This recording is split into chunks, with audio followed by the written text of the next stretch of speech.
그런 상황들에 대해서 하나님이 왜 그런 길로 걸어가게 하시나가 한 방에 해결이 된 적이 있어요. 그래서 이렇게 좀 해석하면서 금방 할 수 있습니다. 제가 한번 해볼게요. There are times no matter how thoroughly we are civilized. 그러니까 우리가 civilized가 문명화된 거 아닙니까? 우리 지금 도시에 살고 있잖아요, 대구에. 우리가 아무리 문명화된 곳에 살고 있다고 할지라도 when we are plunged into the wilderness. 때로는 우리가 광야로 내던져지는 때가 있다라는 거예요. 우리는 굉장히 civilized 된 상황 가운데 있지만 광야로 내던져지는 때가 있다. 물론 이것은 not a geographical wilderness, but what I'm going to call a circumstantial wilderness. 물론 이거는 지리적인 광야를 얘기하는 것이 아니라 circumstantial wilderness, 상황적인 광야. 우리가 살다가 어떻게 이런 상황이 벌어지지라고 말하는 그런 어떤 상황적 광야를 말하는 것이다. Things seem to be going along just fine. 원래는 fine이었어요. 모든 게 굉장히 잘 풀리고 있었어요. 나의 삶에서. And then suddenly we can't tell what's what. 근데 갑자기 어떤 일이 벌어지는데 what's what. 이게 뭐다라고 정의할 수조차 없는 그런 상황이 벌어질 때가 있어요.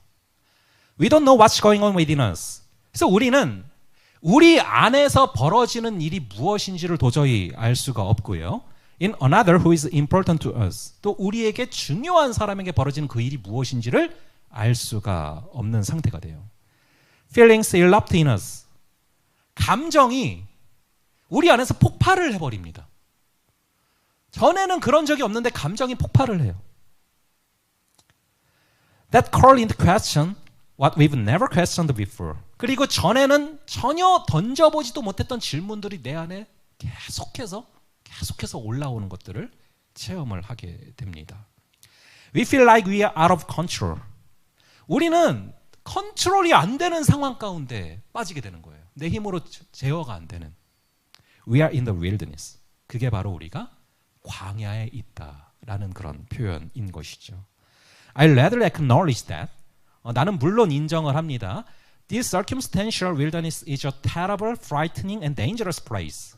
물론 이런 상황적인 광야는 굉장히 terrible, 굉장히 끔찍하고 frightening, 겁나고 dangerous, 위험하죠. But I also believe that it's a place of beauty. 그런데 이것이 또한 아름다운 장소라는 거예요. 이런 이해하지 못한 위기와 상황들이 오히려 아름답다라는 것입니다.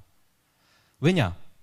In the wilderness, we are plunged into an awareness of danger and death. 물론 광야는 우리가 위험과 죽음에 직면하는 곳이지만요.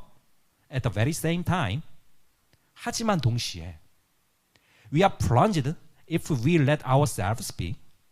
우리가 let it be 한다면 그 상황을 하나님이 주신 거라고 생각을 하고 그대로 받아들인다면 우리가 동시에 어떤 상황을 경험하게 되냐면은 an awareness of the great mystery of God and the extraordinary preciousness of life. 우리가 직면을 하게 되는데 뭐에 직면하게 되냐면은 하나님의 위대한 신비 그리고 특별한 삶의 소중함에 그때에서야 직면하게 된다는 것입니다. 즉 우리가 이 광야를 거칠 때 이것이 위험하고 이것이 정말로 우리를 죽음에 가까이 가게 하는 것 같은 느낌을 받지만 거꾸로 그것을 통해서만 느낄 수 있는 하나님의 신비가 있고 그것을 통해서만 느낄 수 있는 삶의 소중함이 있기 때문에 하나님은 오히려 그곳으로 인도하실 때가 있다라는 것이죠. 때로는 이해 못하는 상황을 걸어가고 있는 여러분들이 계시다면 성령께서 주시는 음성이 있기를 간절히 바랍니다. 하나님을 믿는데도 성공을 못하고 계십니까? 하나님이 떠나셔서 그런 게 아니라 하나님이 함께 하셔서 그런 거예요. 하나님을 믿는데 계속 실패하는 것만 같습니까? 계속 기다림이 길어집니까? 하나님이 여러분을 버리셔서 그런 게 아니라 하나님이 여러분을 너무 사랑하셔서 그런 상황 가운데 가고 있다라는 거예요. 왜냐하면 하나님은 정말로 당신의 사람들을, 당신의 종도를 사랑하면 절대로 그 영혼이 망하도록 넓은 길로 가도록 내버려 두질 않으세요. 사랑하면 할수록 좁은 길로 인도를 해 가시죠. 그래서 우리가 예상치 못했던 그런 상황들을 직면할 때 거기서만 경험할 수 있는 은혜가 있다라는 거예요. 그래서 아까 얘기했던 그것이 구체적으로 말씀에는 이렇게 나와요. 우리 신명기 8장 2절을 한번 볼게요. 신명기 8장 2절의 말씀입니다. 한번 찾아보시고요.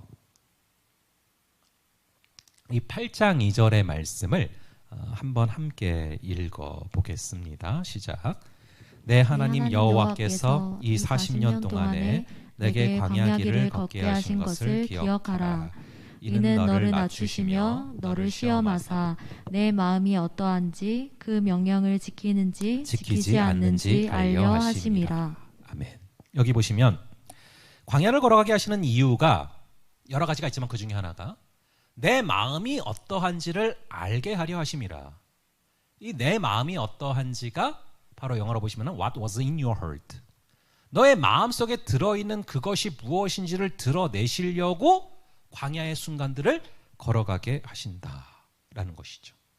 여러분의 마음속에 깊은 그것, 내가 가장 소중하게 여기고 놓지 못하는 그것이 바로 이 광야라는 예상치 못한 순간들을 걸어갈 때 드러나게 된다라는 것이죠.